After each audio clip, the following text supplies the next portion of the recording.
تخيل معايا انك صحيت الصبح، فتحت موبايلك ولقيت خبر بيتكرر في كل حتة: حقنة واحدة خلت ناس كتير تنزل عشرات الكيلوهات، وناس تانية بتقول انها غيرت حياتها بالكامل. وفي نفس الوقت هتلاقي ناس بتحذر منها وبتقول انها ممكن تكون خطر لو استخدمتها غلط.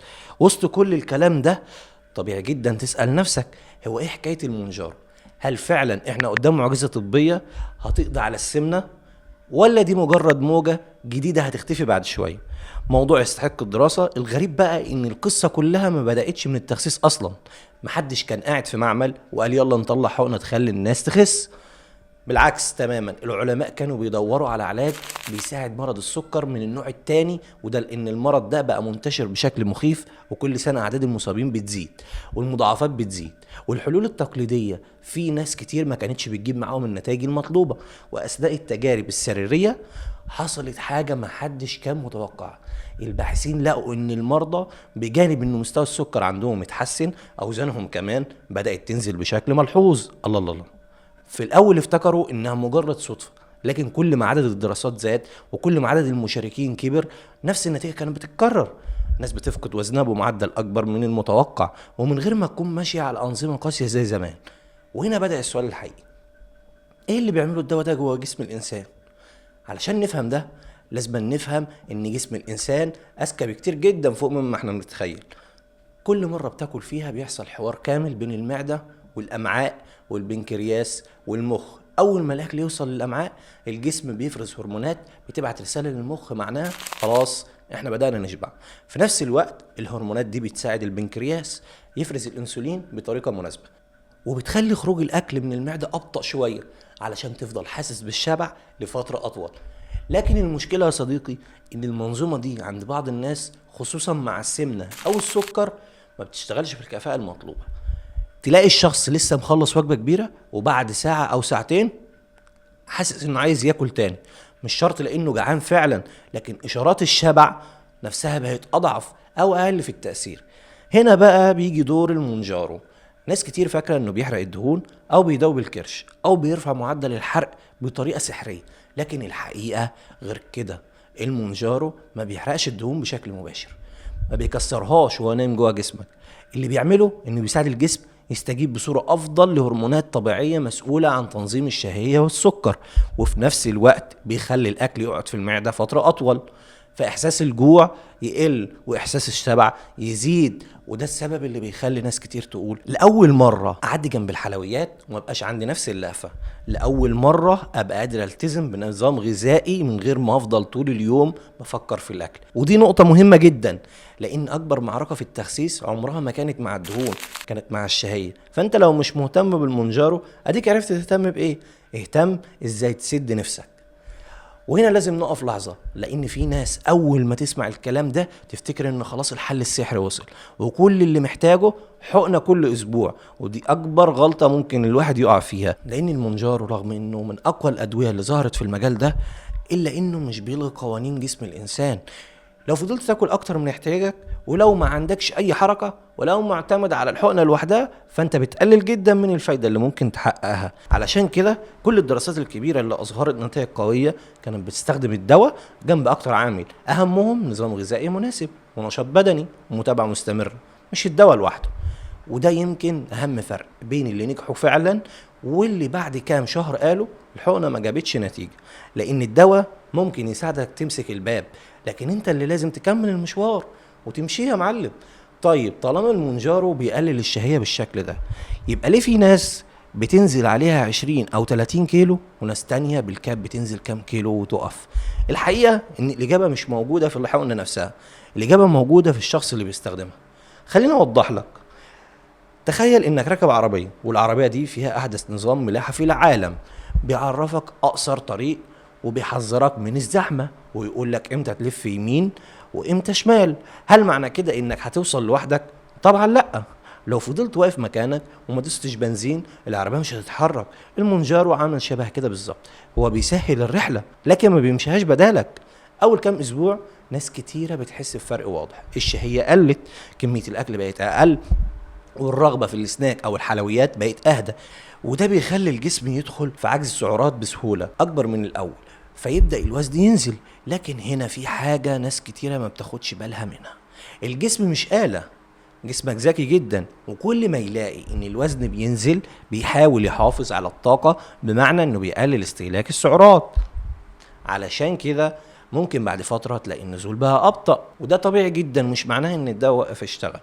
وفي ناس اول ما تلاقي الميزان وقف اسبوعين تروح تزود الجرعة من نفسها او تدور على حقنة اقوى، او تفتكر ان جسمها بقى مقاوم للدواء. والحقيقة ان اغلب الوقت المشكلة مش في الدواء، المشكلة ان الجسم دخل مرحلة اسمها ثبات الوزن، ودي مرحلة بتحصل مع اي وسيلة تخسيس تقريبا، سواء كنت ماشي بدايت او عامل تكميم او حتى بتتمرن كل يوم. خليني اقول لك على معلومة يمكن تفاجئك، الميزان اوقات بيكذب. ايوه، ممكن تبقى عامل كل حاجة صح والميزان ثابت، ومع ذلك جسمك بيتغير فعلا. محيط البطن بيقل، مقاس الهدوم بيتغير، ونسبة الدهون بتنزل. لكن لان جسمك بيحتفظ بالمية او لانك بدأت تبني عضلات، فالرقم نفسه ما بيتحركش بسرعة. وعلشان كده الاعتماد على الميزان لوحده من اكبر الاخطاء اللي الناس كتير بتقع فيها.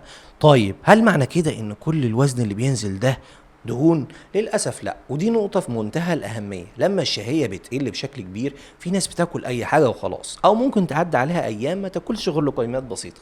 النتيجة إن الجسم مش بيلاقي بروتين كفاية ولا عناصر غذائية كفاية، فيبدأ ياخد جزء من احتياجاته من العضلات نفسها. وهنا يبقى الشخص فرحان إنه خس 10 كيلو، لكنه في الحقيقة خسر جزء من عضلاته مع الدهون. وليه ده خطر؟ لأن العضلات مش مجرد شكل، العضلات هي اللي بتساعدك تتحرك وتحافظ على قوتك وتدعم معدل حرق الجسم. كل ما العضلات تقل الحفاظ على الوزن بعد كده بيبقى أصعب. وعلشان كده أي طبيب أو أخصائي فاهم هيقولك إن نجاح التخسيس مش إنك تنزل أكبر رقم على الميزان، النجاح الحقيقي إن أغلب اللي بينزل يكون دهون، وتحافظ على عضلاتك على قد ما تقدر. وده السبب اللي يخلي البروتين وتمارين المقاومة مش رفاهية مع المونجارو، بالعكس ده جزء أساسي من الخطة. حتى لو مش هتروح جيم، أي نشاط مقاومة مناسب لحالتك مع كمية بروتين كافية بيحددها المختص بيفرق جدا في النتيجة النهائية. بس السؤال اللي محير الناس أكتر من أي سؤال تاني، لو المونجارو كويس ليه في ناس أول ما توقفوا الوزن بيرجع تاني؟ السؤال ده كويس. هل الدواء هو اللي كان مخبي المشكلة، ولا المشكلة أصلا كانت موجودة من البداية؟ وده يمكن تكون أكتر نقطة لازم أي حد يفهمها قبل ما يفكر ياخد أول حقنة. خليني أسألك سؤال يمكن يكون أهم سؤال في الفيديو كله، لو المونجارو بيجيب النتائج دي يبقى ليه ناس كتيرة أول ما توقفوا وزنها يبدأ يزيد تاني؟ هل معنى كده إن الدواء فاشل؟ الحقيقة لأ. تعال نفتكر إحنا وصلنا للسمنة من البداية إزاي. محدش صحي الصبح لقى نفسه زايد 20 أو 30 كيلو. الموضوع حصل على شهور وسنين أكل زيادة، حركة أقل، سهر، ضغوط، أكل عاطفي، مشروبات مليانة سعرات، وعادات صغيرة اتكررت كل يوم لحد ما بقت جزء من حياتنا. أيوة أنت اللي بتاكل وتنام مش ناوي تبطل بقى العادة دي، والله حياتك هتتغير. طيب لما المونجارو يدخل في الصورة بقى بيعمل إيه؟ الدور بتاعه اللي هو الاساسي يعني انه بيساعدك تكسر الدايره دي، بيخلي الجوع اقل ويخلي الالتزام اسهل، فتبدا تنزل في الوزن. لكن لو خلال الفتره دي اللي هي استخدامك للمونجارو انت ما غيرتش اي عاده من عاداتك، فانت في الحقيقه كنت مستلف وقت مش اكتر. اول ما الدواء يتوقف الشهيه عند ناس كتيره بترجع تدريجيا لطبيعتها، ولو رجعت معاها نفس طريقه الاكل القديمه فالوزن يبدا يزيد تاني. وده مش عيب في المونجارو، ده نفس اللي بيحصل مع اي نظام غذائي في الدنيا. كم واحد عمل دايت قاسي وخس جامد وبعد سنة رجع اكتر من الاول؟ المشكلة عمرها ما كانت في الدايت يا جماعة، المشكلة كانت ان العادات القديمة رجعت. وعلشان كده الاطباء دايما بيقولوا ان فترة استخدام المونجارو هي فرصة انك تغير وتعيد برمجة حياتك، تتعود على كميات اكل اقل، تختار اكل احسن، تدخل الحركة في يومك، وتتعلم تفرق بين الجوع الحقيقي وبين انك بتاكل من الزهق او التوتر. يا جدع بقى، في ناس فاكرة ان الحقنة دي هي البطل الرئيسي، لكن الحقيقة ان البطل الحقيقي هو الشخص اللي استغل الفترة دي وعمل ايه؟ عمل لايف ستايل موديفيكيشن، او بمعنى ابسط غير اسلوب حياته. لان الشخص ده حتى لو وقف الدواء بعد فترة هيكون عنده فرصة اكبر يحافظ على نتيجة. لكن في نقطة اخطر بكتير، وهي ان في ناس اصلا ما كانش المفروض تستخدم المونجارو من البداية. ايه ده؟ ازاي؟ للأسف بعد الضجة الكبيرة اللي حصلت بقى في ناس بتشتري الحقنة بمجرد ان صاحبها جربها او شافت فيديو على تيك توك او حد قال لها والله ان انا خسيت عليها.